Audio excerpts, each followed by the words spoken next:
ಅದರಲ್ಲೂ ವಿಶೇಷ ಅಧಿವೇಶನ ನಿನ್ನೆಯಿಂದ ಏನು ಪ್ರಾರಂಭ ಆಗಿದೆ, ಜಂಟಿ ಅಧಿವೇಶನ.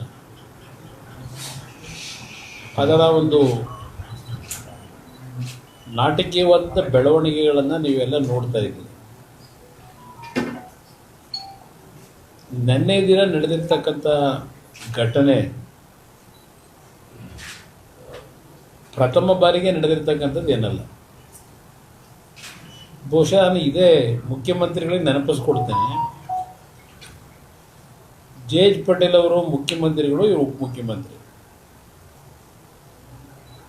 1997ರಲ್ಲಿ ಖುರ್ಷಿದ್ ಆಲಂ ಖಾನ್ ಅವರು ರಾಜ್ಯಪಾಲರೇನಿದ್ದರು. ನಿನ್ನೆ ದಿನ ಈಗಿನ ಗೌರವಾನ್ವಿತ ರಾಜ್ಯಪಾಲರು 60 ಸೆಕೆಂಡ್ಗಳಲ್ಲಿ ಭಾಷಣವನ್ನು ಸಂಪೂರ್ಣಗೊಳಿಸಿರುವಂತಕ್ಕಂಥ ಒಂದು ವಿಷಯವನ್ನೇ ಮುಂದಿಟ್ಕೊಂಡು ಅದಕ್ಕೆ ಹೆಚ್ಚಿನ ಪ್ರಾಶಸ್ತ್ಯ ಕೊಟ್ಟು ಹೊರಟಿದ್ದಾರೆ ಕಾಂಗ್ರೆಸ್ನ ಸರ್ಕಾರದಲ್ಲಿ. ಹಿಂದೆ ಇದ್ದಂಥ ರಾಜ್ಯಪಾಲರು ಇದೇ ಜೆ ಎಚ್ ಪಟೇಲರು, ಇವರೇ ಉಪಮುಖ್ಯಮಂತ್ರಿ ಸಿದ್ದರಾಮಯ್ಯ ಇದ್ದಾಗ ಘಟನೆ ನಡೆದಂಥದ್ದನ್ನು ಸ್ವಲ್ಪ ನೆನಪಿಸ್ಕೊಳ್ಳೋ ಸೂಕ್ತ. ಮುಖ್ಯಮಂತ್ರಿಗಳು ನಿನ್ನೆಯಿಂದ ನಡೀತಾ ಇರತಕ್ಕಂಥ ಈ ಘಟನೆ ಇವತ್ತು ಸಹ ಬಹುಶಃ ಅಸೆಂಬ್ಲಿ ನಡೆದಿಲ್ಲ, ಬರೀ ಕೂಗಾಟ ಅರ್ಚಾಟಗಳೇ ನಡೆದಿದೆ. ಅರ್ಚಾಟ ಅನ್ನೋ ಪದ ಹೇಳಬಾರ್ದೇನೋ. ಒಂದು ಸಂಘರ್ಷ ನಡೀತಾ ಇದೆ ವಿಧಾನಸಭೆ ಕಲಾಪದಲ್ಲಿ, ಈ ಕಡೆ ಮತ್ತು ಆ ಕಡೆ ಎರಡೂ ಕಡೆ. ಈ ಸಂಘರ್ಷದಿಂದ ರಾಜ್ಯದ ಸಮಸ್ಯೆಗಳಿಗೆ ಏನಾದರೂ ಜನತೆಗೆ ಪರಿಹಾರ ದೊರಕ್ತದ? ಇದನ್ನೇ ರಾಜಕೀಯವಾಗಿ ನಾವು ಬಳಕೆ ಮಾಡ್ಕೋತೀವಿ. ಈಗ ಗೋ ಬ್ಯಾಕ್ ಗವರ್ನರ್ ಅಂದರೆ ಯಾರಿಗೆ ನೀವು ಸಂದೇಶ ಕೊಡ್ತೀರಿ? ಗೋ ಬ್ಯಾಕ್ ಗವರ್ನರ್ ಅಂತೇಳಿ ಈ ದೇಶದಲ್ಲಿ ಸ್ವಾತಂತ್ರ್ಯ ಬಂದ ನಂತರ ಬಂದಂಥ ಚುನಾಯಿತ ಸರ್ಕಾರಗಳಿಂದ ಹಲವಾರು ಸಂದರ್ಭದಲ್ಲಿ ಈ ರೀತಿಯ ಬಿಕ್ಕಟ್ಟುಗಳು ಬಂದಿರತಕ್ಕಂಥದ್ದು ನೋಡಿದ್ದೇವೆ. ನಿನ್ನೆಯ ಪ್ರಕರಣ ಏನು ಹೊಸ ಒಂದು ವಿಶೇಷವಾದಂಥ ಪ್ರಕರಣ ಏನಲ್ಲ. ಇದಕ್ಕೆ ನೀವು ಮಹತ್ವ ಕೊಟ್ಕೊಂಡು ಎಷ್ಟು ದಿನ, 5 ದಿನ ಏನೋ ಕರ್ಕೊಂಡಿದ್ದೀರಿ ಕಲಾಪ. ಯಾವುದೋ ನಿಮ್ಮ ಪ್ರಮುಖವಾದಂಥ ಉದ್ದೇಶವೇ ಮನ್ರೇಗಾ ವಿಷಯದಲ್ಲಿ ಕೇಂದ್ರ ಸರ್ಕಾರ ಇತ್ತೀಚೆಗೆ ತೆಗೆದುಕೊಂಡಂಥ ಒಂದು ಹೊಸ ಬಿಲ್ ತಂದಿದ್ದಾರೆ, ಮಾರ್ಪಾಡುಗಳನ್ನು.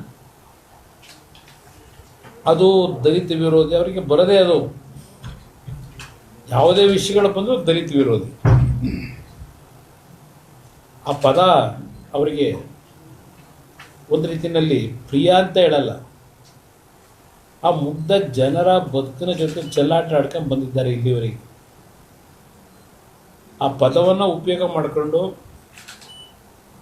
ಇವರ ಸ್ಥಾನಮಾನಗಳನ್ನು ಭದ್ರ ಮಾಡ್ಕೊಳ್ಳಿಕ್ಕೋಸ್ಕರ ಅಷ್ಟೇ ಈ ಪದ ಬಳಕೆ ಮಾಡ್ಕೊಳ್ಳೋರು. ಶಕ್ತಿ ದೊರಕ್ತದೆ ನಮಗೆ ಅಂತೇಳಿ ದಲಿತ ಅಂತ ಹೆಸರಿಡ ತಕ್ಷಣ ಆ ಮುಗ್ಧ ಜನರ ಜೊತೆ ಈಗ ಕಳೆದ 75 ವರ್ಷದಿರಲಿ ಈ ಸರ್ಕಾರ ಬಂದ ಮೇಲೆ ಕಳೆದ 2-3 ವರ್ಷದಲ್ಲಿ 2.5 ವರ್ಷ ಕಂಪ್ಲೀಟ್ ಆಗಿದೆ, ಒಂದು 3 ತಿಂಗಳು 3 ವರ್ಷ ಮುಗಿಯಿತು. ಹಲವಾರು ಚರ್ಚೆಗಳಾಯ್ತಲ್ಲ ಇವರು 5 ಗ್ಯಾರಂಟಿ ಬಗ್ಗೆ. SCP STP ಹಣ ಯಾವ ರೀತಿ ಕಟ್ ಶಾರ್ಟ್ ಮಾಡ್ಕೊಂಡ್ರು, ಆ ದುಡ್ಡನ್ನ ಯಾವ ರೀತಿ ಡೈವರ್ಟ್ ಮಾಡ್ಕೊಂಡಿದ್ದಾರೆ, ದಲಿತರಿಗೆ SC ST ಹೋಗಬೇಕಾದಂಥ ಹಣವನ್ನು ಅದಕ್ಕೆ ಸಮಜಾಯಿಷಿಗಳೇನು ಕೊಟ್ಕೊಂಡು ಬಂದಿದ್ದಾರೆ, ಇದೆಲ್ಲ ನಾವು ನೋಡ್ತಾ ಇದ್ದೀವಿ. ಇಲ್ಲಿ ಗೋ ಬ್ಯಾಕ್ ಗವರ್ನರ್ ಅನ್ನೋದು ಬರೀ ಕೇವಲ ರಾಜಕೀಯದ ನಾಟಕೀಯ ಅಂತ ಅದಕ್ಕೆ ಹೇಳಿ, ಅದಕ್ಕೆ ಉಪಯೋಗ ಆಗುತ್ತೆ ಅಷ್ಟೇ. ನೀವು ಯಾರು ಅರ್ಜಿ ಕೊಡ್ತೀರಿ ಗೋ ಬ್ಯಾಕ್ ಗವರ್ನರ್ ಅಂತ ಹೇಳಿ? ಬಹುಶಃ ಕರ್ನಾಟಕ ರಾಜ್ಯದಲ್ಲಿರ್ತಕ್ಕಂಥ ರಾಜ್ಯಪಾಲರು ಈ ಸರ್ಕಾರದ ಹಲವಾರು ರೀತಿಯ ಅಕ್ರಮಗಳು, ಹಲವಾರು ರೀತಿಯ ಕಾನೂನು ಬಾಹಿರ ಚಟುವಟಿಕೆಗಳಿದ್ದರೂ ಈ ಸರ್ಕಾರಕ್ಕೆ ಡಿಸ್ಟರ್ಬ್ ಮಾಡಿಲ್ಲ ಇವರು. ಹೆಚ್ಚಿನ ವಿಡಿಯೋಗಳಿಗೆ ಪ್ರತಿಧ್ವನಿ ಯೂಟ್ಯೂಬ್ ಚಾನೆಲ್ ಸಬ್ಸ್ಕ್ರೈಬ್ ಮಾಡಿ, ಬೆಲ್ ಐಕಾನ್ ಕ್ಲಿಕ್ ಮಾಡಿ.